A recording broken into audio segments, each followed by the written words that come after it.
Morning, everyone. Thank you so much for taking the time to join our webinar this morning.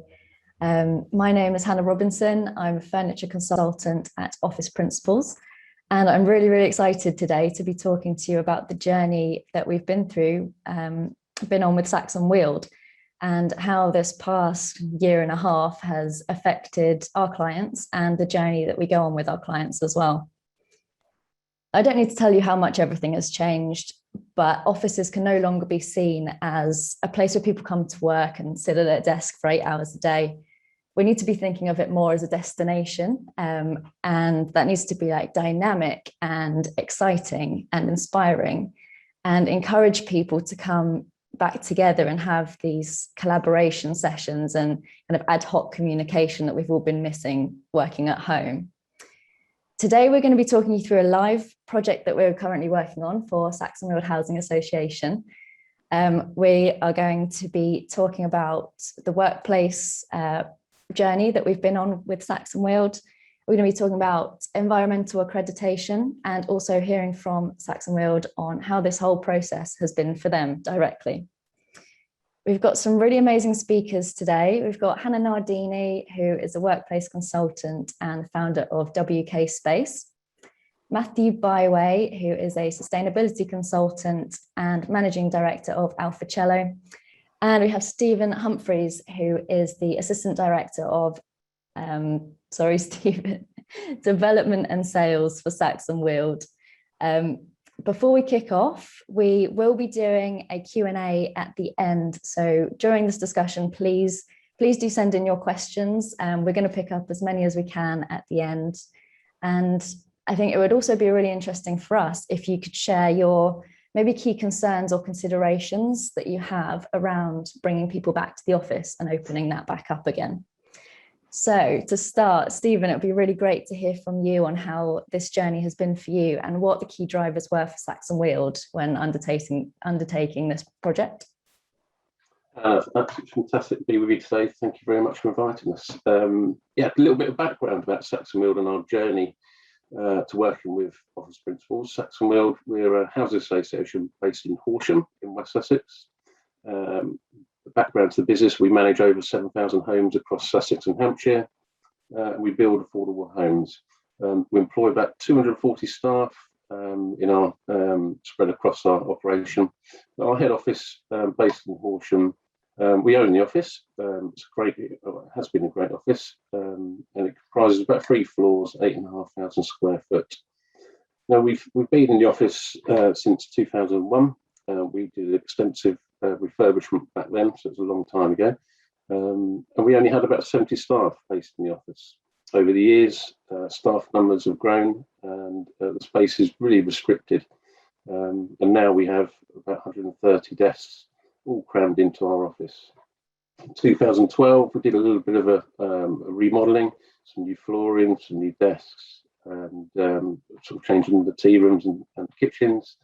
But they became tired within a couple of years. Now in spring 2019, the leadership team, we all came together to look at the office facility. I said with 130 staff crammed into the office, all working sort of 5 days a week at their desks. We looked to increase the office area and do an extension on the office.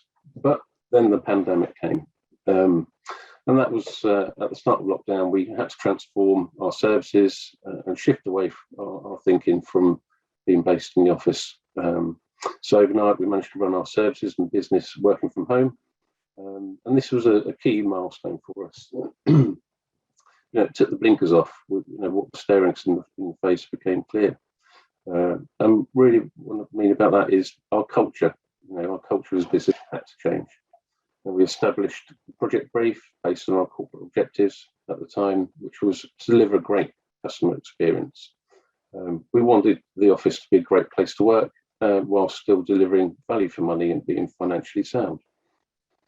The complete remodelling of the office was now required to be more agile and provide a flexible working environment. And the project brief comprised of this flexible office environment for the workforce. We wanted to enhance meeting spaces and provide collaboration areas for teams and larger forums for people to get together. Space provision needed also to include training facilities. We've got a lot of staff that need training and repairs team, so we wanted to have that flexibility in the new office. Noise transfer is always an issue in older offices and older layouts, so we wanted to reduce the cross-contamination across spaces. Key driver for the project as well was to reduce our carbon footprint, and we wanted this project to be an exemplar illustration of what can be achieved. Now, the old way of working, everyone was eating at their desks, and we thought it was a perfect opportunity to create a cafe-style environment to stop people cooking in the microwave so it's spread across the floors, which is fine unless someone's cooking the fish meal. We also wanted the IT. IT is so key in offices, and we wanted an auto setup environment. So as soon as you walked in, it was connected.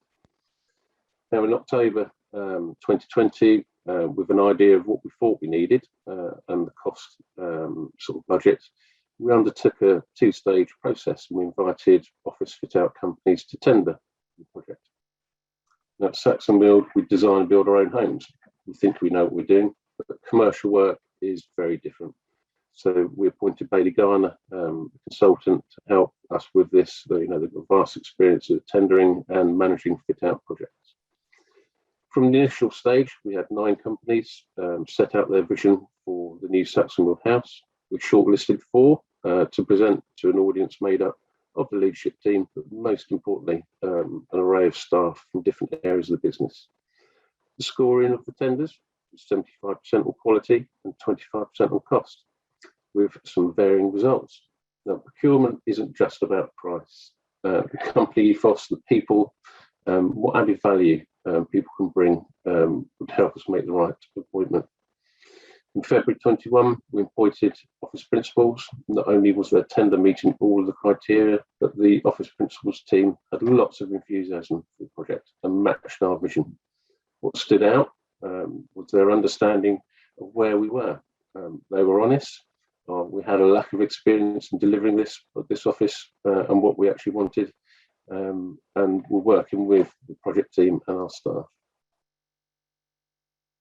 Thanks, Stephen. Yeah, I remember when the initial tender brief came out, and we were all so excited because it was really obvious that it was all about the people. So we were all really keen to help you along this journey, and all thought that it would be a really, really fun process to work on. It has been a very collaborative journey. I think we've both learned a lot about each other's kind of industry, which is great. And yeah, it's been a really fun journey, I think. So considering the journey that we have been on, what do you think are your kind of key takeaways or lessons learned, maybe? I think there's one absolute golden nugget, and that's to get the workplace report done first off. I sat down and wrote the brief and worked with Bailey Garner to do the tender documents, but to understand what we needed as a business, we needed somebody external to come in and survey and do this workplace report that actually told us as a leadership team what our staff wanted in a destination and a workplace. And Hannah's team were fantastic. Surveyed from leadership team across all the business. We managed to survey probably about 90% of the staff. So we're a good mix. We've got external people working for us. We've got repairs teams, but it's Hannah. Next time I do it, you'll be at front of the queue. Yeah, it's been really interesting actually to see how the briefs differ from the tender brief to the one that kind of was the outcome of Hannah Nardini's workplace piece. And that's been just so helpful for us in making sure that we create the right space for the staff and also the business, and that we're actually spending the money in the right places as well. So Hannah, do you want to touch a bit on how the journey's been for you? Yeah, no problem at all. Hopefully you can hear me okay. I think it was a very bold and brave move, really. We read the initial brief that Saxon Weald had put together, and I think at the time when everything was up in the air, there was a lot of companies holding fire and just saying, let's just see how this plays out before we do anything too proactive. But I think Saxon Weald were very clear about their ambitions. Now, historically, we would have come into an office, we would have actually positioned a number of people in that space for 2 or 3 weeks and physically measured and captured data, which would have told us how they were doing things. And typically the questions that we would have been asked by a client pre-COVID would have been, how can we do things better? And with COVID-19 coming into play, offices are empty. We can't measure and observe in quite the same way. It's pointless. It's just useless data to us now. So what Saxon Weald did as the challenge was kind of really outline, well, what does the future look like for us? And we noted that everything was on the table. Everything was a very open-minded approach, and it presented the opportunity to really look at doing things in a different way. So I'd say the approach that was taken there was, let's not wait and see what happens. Let's decide what we want to do, and let's just go out and make it happen, which I think was quite a turning point for us, and particularly on how we notice clients. I would say Saxon Weald were ahead of the curve on a lot of that thinking.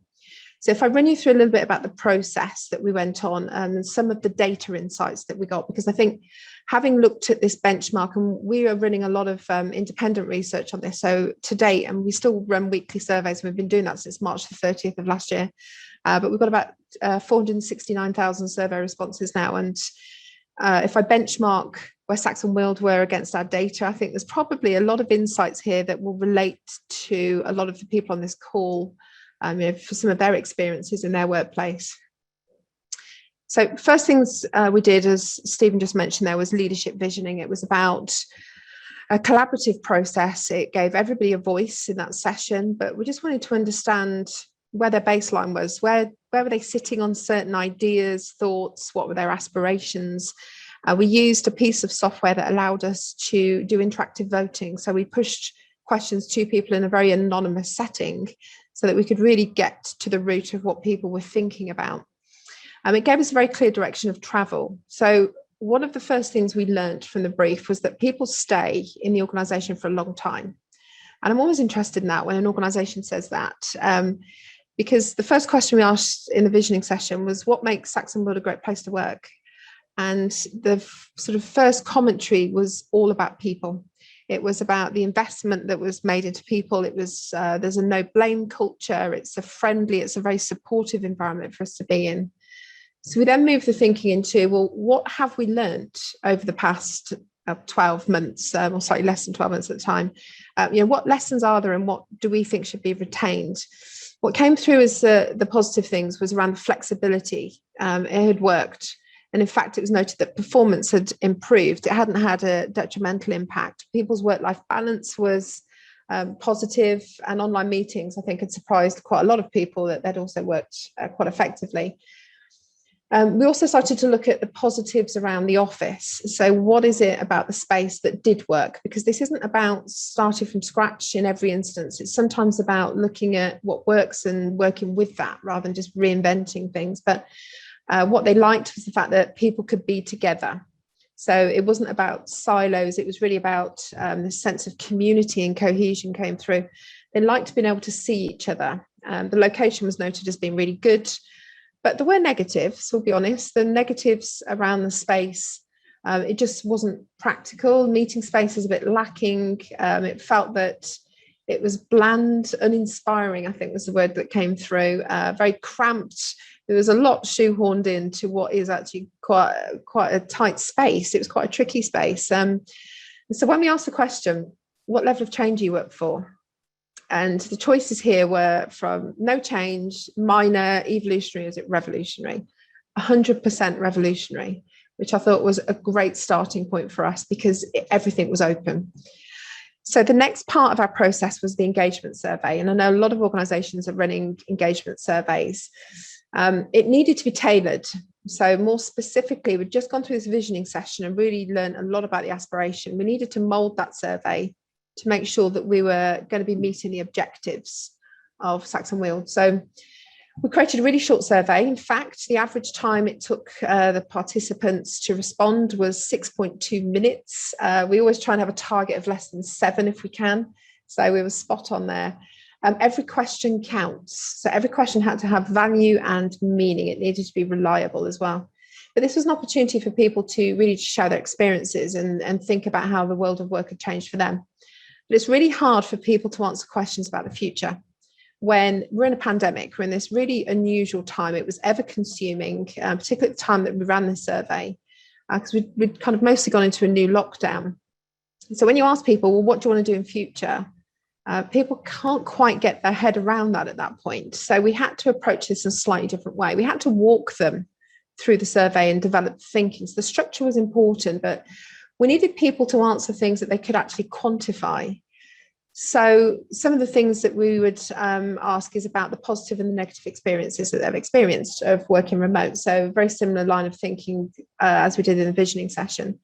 But we started to learn a few insights into the people that worked there and a little bit more about a persona or building the profile. We learned that the generational groups were incredibly balanced. And this is a really good sign because the younger of the generations can be quite an elusive generation and can be quite hard to keep for long periods of time, but they'd managed to do it. So something was working there and we didn't want to undermine that. So we had to very quickly try to identify what the positives were there. But it was a very balanced generational group. They were able to attract and to keep the talent. But when we started to look at the personality profiles a little bit, we were here interested looking at introvert, extrovert, and in the middle you've got the ambiverted characteristics. We started to learn that they were quite heavily weighted in the extroverted category, so 42%. And when we started to look at the experiences of the extroverts, comparing it to the introverts, we started to really pick up a theme that it was quite vastly different.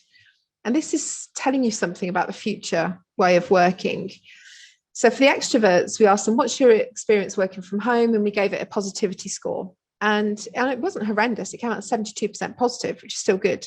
We compare that, though, to the introverts who have thrived in a space where they don't necessarily have lots of other people around them. 93% was their positivity score. There's a big difference starting to emerge here. So asking extroverts, well, what do you think you would like to do in future as far as a working pattern? And there was only one question in there that was a little bit more aspirational. Their occupation in the office was likely to bounce back to just under 40%, whereas an introvert, 23%, very low.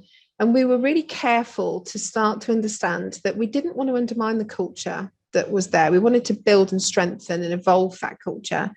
And we needed to look at perhaps how do we pull the threads of this together, so make the workplace a place that people want to come back to, and that we don't create this chasm between some of these generational or personality groups. But overall, we heard that positives were outweighing the negatives. People told us that they're likely to perform individual focus work at home.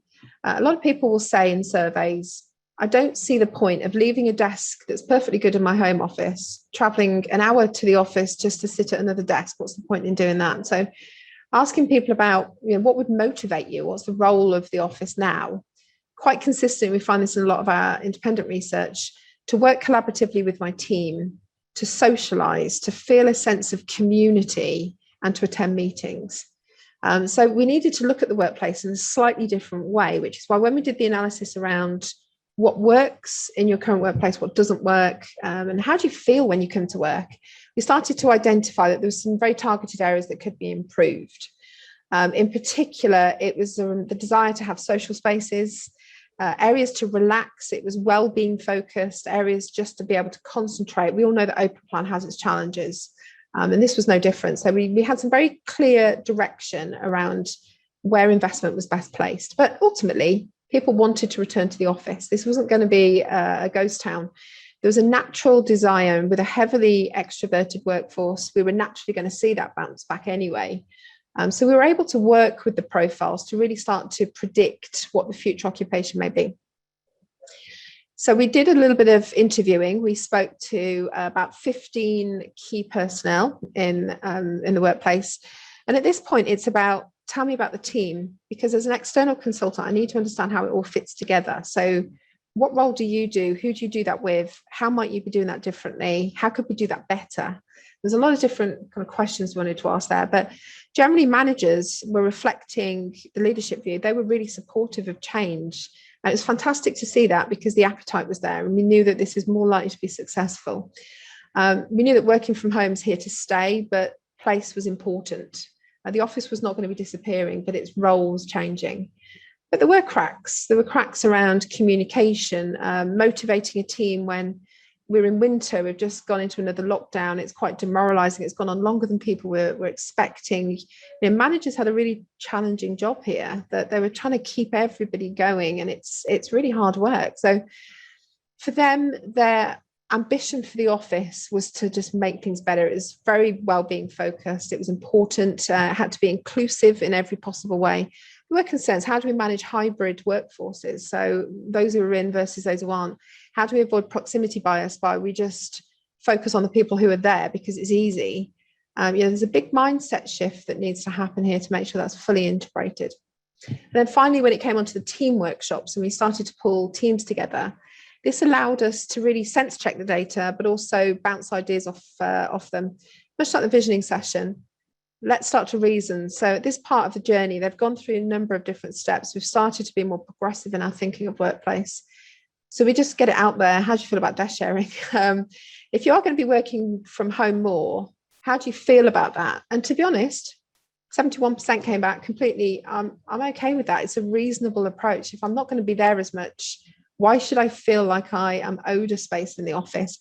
And it was great for us. It was like the penny had dropped with people that actually we need to be looking at this in a completely different way. It fully got the support of everyone within the organisation. But office was still there as important. So 87% said, when I'm in the office, I want to be with my team.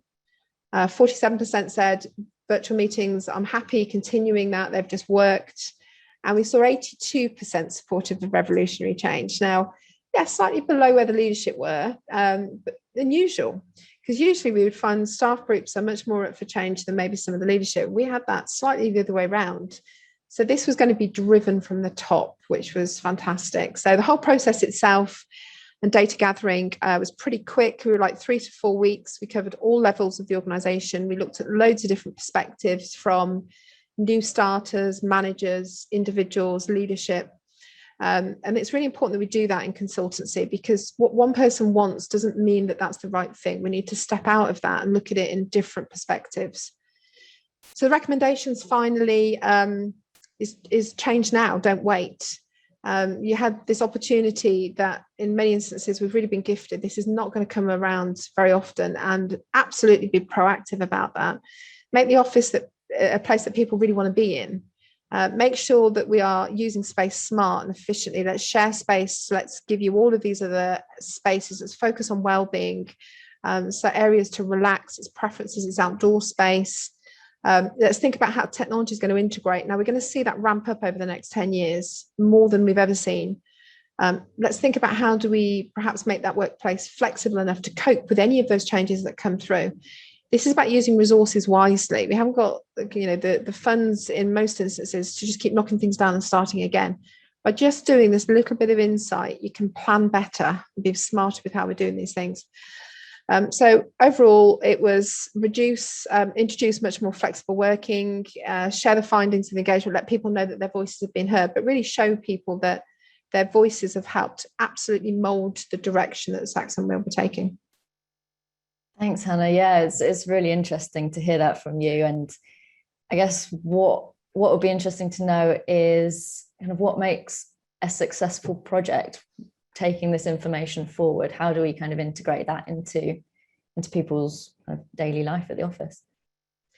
Yeah, successful projects, when we do post-occupancy evaluation, it could be projects that we did the strategy on. Sometimes it isn't.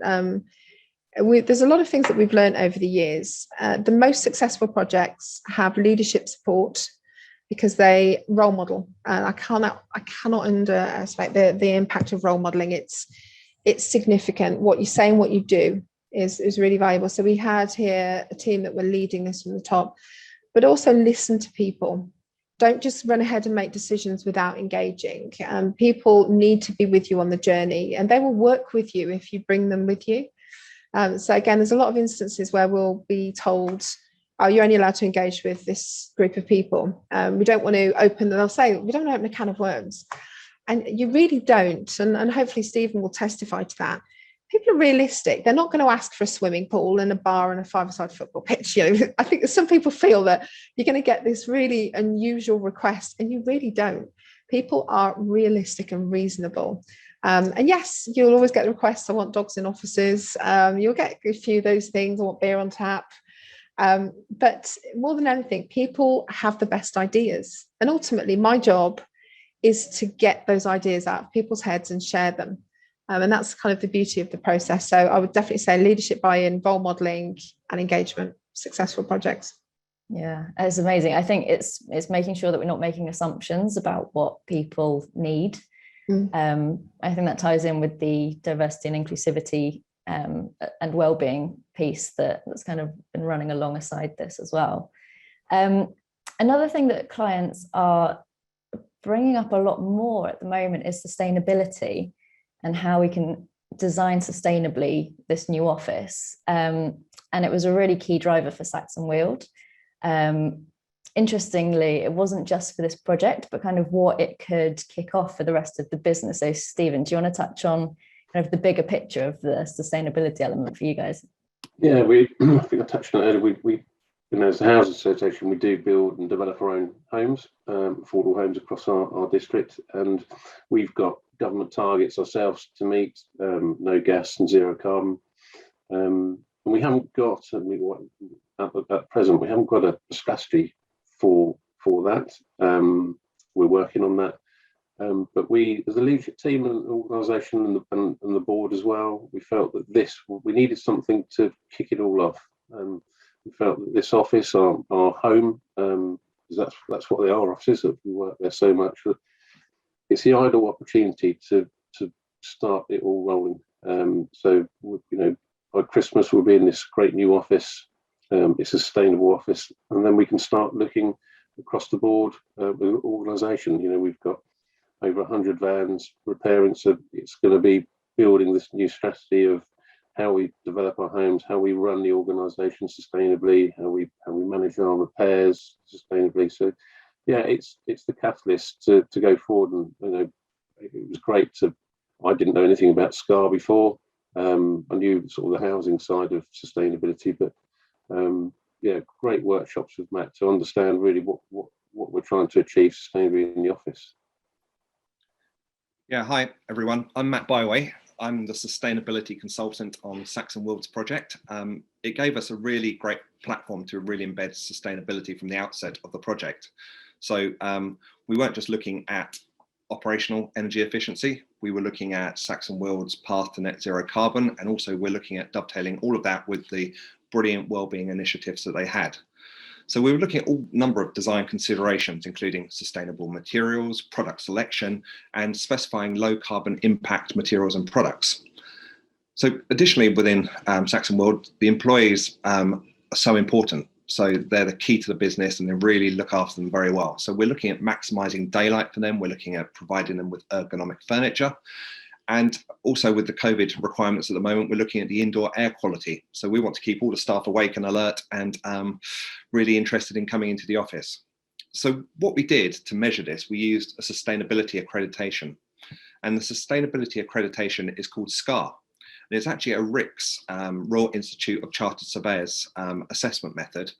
And it's a benchmark for rating the sustainability of commercial fit outs. And it aims to help tenants assess fit out objectives against a set of sustainability good practice measures. There are 5 main environmental accreditations out there in the marketplace that I just wanted to touch on. So just you had an overall view of what they do. So I've already said about SCAR, which is fantastic in the way it scopes out the elements of a refurbishment project and provides you a real sort of demonstrable way of carrying on your sustainability journey. But there's also the traditional approach, which is called BREEAM, which is the Building Research Establishment Environmental Assessment Method. Try saying that when you haven't got your teeth in. But this is the de facto measurement within the UK for accreditations for new buildings. So BREEAM also has a refurbishment scoring methodology, which you can use for a commercial fit out. And then we move on to the new ones, which are the well-being elements. And we have something called well building, which came across from America, and it combines best practice and design and in construction with evidence-based scientific medical research. So we're looking at harnessing that built environment to support human health and well-being. And then there's another one similar to that, and it's called Fitwell, and it's almost a scaled down well building. And it provides guidelines on how to design and operate healthier buildings. And then finally, the fifth one that I was just going to touch on was LEED, which is essentially the US Green Building Council's environmental assessment method. And it's very similar in its makeup to both BREEAM and SCAR, and it's good for US clients. So they're the rating systems, and you have to really understand why companies want to demonstrate the sustainability of their construction process. So as we know, over the past few years, there's been a real increase in products and brands using sustainability certifications, which demonstrate and communicate their environmental impact to both their clients and their staff. So these accreditations are a great tool for reducing operational energy usage and enhancing occupant well-being, but it also reinforces an organization's sustainability commitment. And as you've probably heard, all big corporations are on their journey to net zero carbon. And by 2030, all new construction has to be net zero carbon. And by 2050, the existing stock has to be net zero carbon. So these sustainability accreditations can take you on that journey. So how do we design for well-being, and how do we dovetail that with the operational energy usage? So given that the fundamental goal of a building is to create an indoor environment in which people spend on average, well, it's 90% of their time. It used to be, now it's around 50% of the time. Designers have a large opportunity to positively impact people's health and well-being. And the World Green Building Council encouraged companies to focus more on how design can improve employee health, well-being and productivity, and suggest incorporating not just operational metrics, but we're looking at physical, perceptual metrics as well.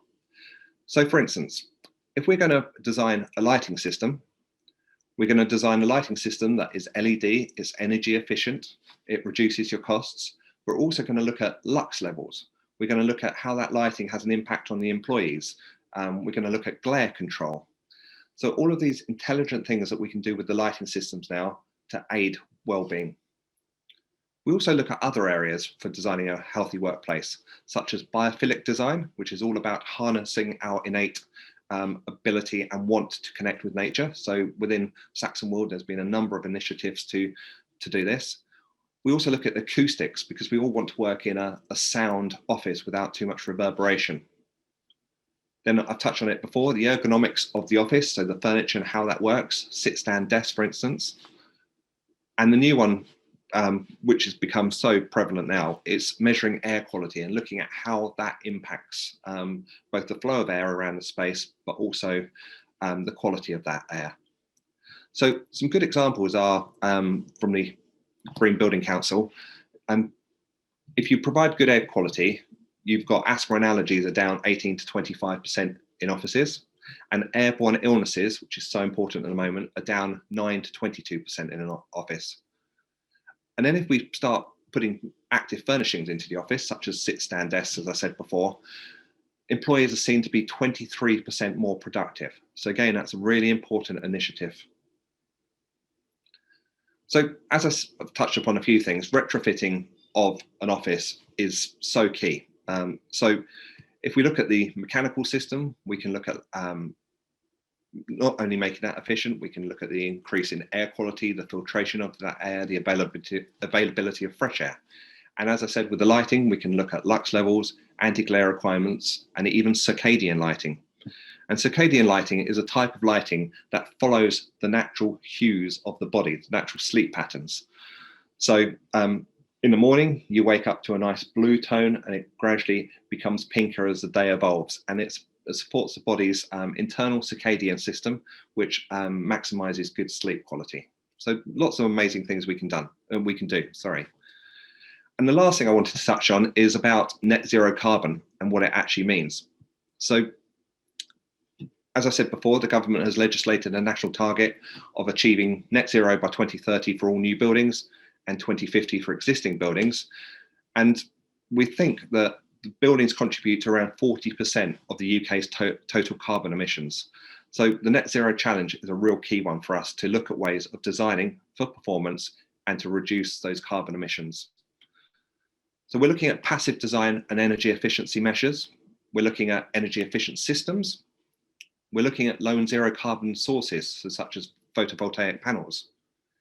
But also now we're looking at how we measure that. So it's called Be Seen. So we're looking at how we monitor, verify, and report on energy performance.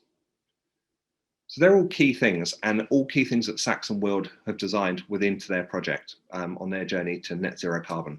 I'm going to pass back to you, Hannah. Thanks, Matt. It's so interesting. I think sustainability is a key one for us at Office Principals. We're all really passionate about it as well. So we kind of use best practice anyway, but how can actually achieving and acquiring the accreditation help support businesses to kind of encourage people back to the office and to help them feel safe and kind of confident in returning? Yeah. So the beauty of these accreditation systems is they give you a very transparent way of proving that you've done the right thing and incorporated fantastic measures. So buildings play a leading role in supporting our health and well-being, as well as our collective ability to prepare for and respond to health challenges like the one we're experiencing now. So sustainability criteria and accreditations can support our staff by promoting clean contact areas, improving air quality, maintaining water quality, supporting movement and comfort around our office space. It can even strengthen our immune system by the types of things that we put into this building, whether it's the filtration system, whether it's the lighting system. And the way it's designed can also foster mental resilience. So as an example here, we have ventilation effectiveness. If you bring in fresh air from the outside and filter it properly, it's a natural means to dilute human and product generated air pollutants and make people feel sort of more sort of sprightly in that space, less sleepy, and to give them good quality fresh air. Also, we want to discourage prolonged sitting and sedentary behaviours. So that's why we put in things such as active furnishings, because they support human health from the movement aspect. And then finally, another way is access to nature. So you can incorporate nature into the design of the interior. Even if you haven't got any outdoor space, you can look at integrating plants. You can integrate moss walls, for instance. So it's putting natural materials, patterns, colours and images to really support people's innate and want to connect with nature. So that's a few of the strategies. And yeah, back over to you. Thanks, Matt. Yeah, I think specifically for Saxon Weald, also looking at how we plan the space and where we put things as well. So we were across 3 floors, and we've created a really nice kind of co-working cafe on the ground floor that's going to encourage this kind of movement around the space as well. So you're not kind of stuck on each floor for the whole day. It's encouraging that whole piece, isn't it? And the interaction with people is going to be huge in people's mental well-being and returning to the office. Making sure that we've got quieter spaces as well, I think, has been key for this one, for those introverts who aren't as keen to come back to the office. We need to think about little quiet spaces where people can feel kind of safe and kind of have their time to themselves. We've had a question from Matt, which I think has semi been answered. But thinking about the air quality and filtration for the office environment for Saxon Weald, Matt, what was kind of the outcome of that, and what did we go through to achieve that? Yeah, so we're looking at retrofitting the existing mechanical plant, looking at the filters, so putting in MERV 13 filters, which basically take that air in and make it cleaner and then provide it onto the office floor space. We're looking at the actual ventilation rates around the office and the movement of that air as well. So they're the key things we've looked at. Cool, thanks, Matt. I've got one for Hannah as well. So did or will the project for Saxon Weald take 12 months from data gathering to staff moving back in following the refurb and design? So thinking about the timeline for the project. So I can answer the first bit. The first bit on the data gathering and engagement, it's always the start of a project, basically. So it's the first thing to happen. Typical process would be about 6 to 8 weeks. In this instance, we were able to fast track that. We noticed that Saxon Weald had already done quite a lot of engagement, so we're able to tap into some of that data source as well. So we were able to complete that process, I think quite active. Stephen, correct me if I'm wrong, about 3 weeks in active data gathering, and then he had a week on turning the report around and getting that to the point of presentation. But it was running at quite a pace because obviously we were trying to get the data in to inform the design. The design team were waiting on some of that, and then that was obviously going to trigger the rest of the project. I'll hand over Stephen as far as timescales. I'm guessing you're probably.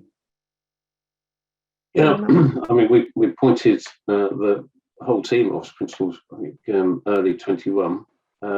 So they started on site last week. In fairness, you know, it's not quick in the way I build houses, say that, but yeah, we're due back into our brand new spanking flagship office just before Christmas. We're looking for a November occupation, so a lot quicker than I'm used to. So it's kept me busy. It has, hasn't it? Yeah, this hasn't been it's been kind of on top of your normal day-to-day job as well, hasn't it? Yeah, it's been fun. I've got another one for you, Hannah. Excuse me reading. I've got Lee here typing everything up for me. So we have decluttered and depersonalized all desks so that we get 500 staff into a 440-seat office on the basis that staff work 2 to 3 days per week in the office, but staff like to go back to the same desk in teams, and this is very difficult to break that cycle. Any ideas? Okay. Firstly, your sharing ratio is actually quite generous. So based on natural mobility, you're not going to be running out of space anytime soon on that one. If people are in the office for, say, 2 to 3 days a week, you might find that your building occupation sits just under 50%. You might find you're kind of maybe on average, somewhere between 40 and 45, you may peak up at around 50. So there's a definite opportunity to look at sharing strategies here. And we've got calculators that we use, we've created to model out what that can look like. So first thing, get the occupation right. Clear desk policy is absolutely the way forward. But there's a number of different things and tactics here. How do you avoid some of that behaviour? The first thing to note is it's human habit, is we have to accept that people are creatures of habit. There's a comfort factor that people will naturally try and return to something that's familiar. And we're not there to change things purely for the sake of changing it.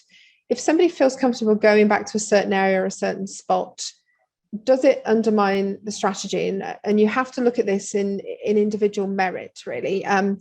If it's not undermining it because actually there's always plenty of space and no one's sort of looking for a desk and they can't find one, then you need to look at that slightly differently. If that desk inadvertently becomes known as their desk and someone says, oh, don't sit there, that's so-and-so's space, that's a problem.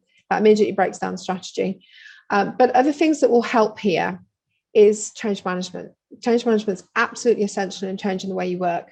People need to be re-educated about what this means, and therefore, how am I going to walk into the office and do something different? And when you start to dismantle the thinking behind what's the desk actually good for, it's very limited, which is why it's great when we can look at office environments with all of these other settings that we know are far more effective for people, and it gives them more control over the environment. So once we've started to dismantle some of that thinking, we get them to start thinking and behaving in a different way. You can do booking systems that help control the fact that, for example, we've got one project where you can't go back to the same desk more than 3 times in a row. You always have to mix it up and go somewhere else. There's loads of different things, but this isn't about over-policing just for the sake of it. So you've got to get the limits on that correct. But it is absolutely possible to achieve it. But people need to be supported to understand, what do I need to do differently? And you work with them to help develop that. Thanks, Hannah. I've got one more question, again for Hannah. So what tools or approach was used to understand the balance of introverts and extroverts, which is a really interesting question, I think. Yeah. So we can do full psychometric profiling if that's what you want to do. Not many companies want to be that intrusive, they'll be honest. So it is there as an option if it's needed.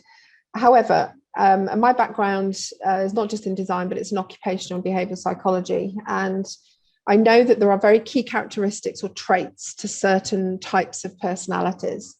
So in the survey, what we don't do is ask people, what personality type are you? Because people won't truly get that right. That what they think versus actually what they might be could be 2 different things.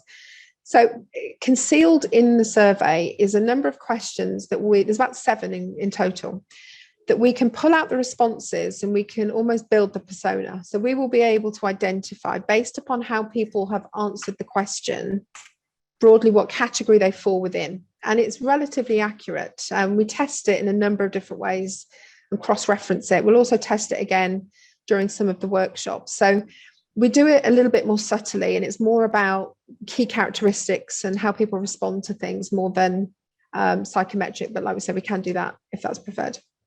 Awesome. Thanks, Hannah. So we've come to an end, I'm afraid. I've seen the Q&A box has been nice and busy, so we will actually be following up and getting all of those questions answered for you from the relevant people. Huge thank you to everyone for joining today, speakers and everyone who's watching online. So have an amazing day and thanks again. Bye.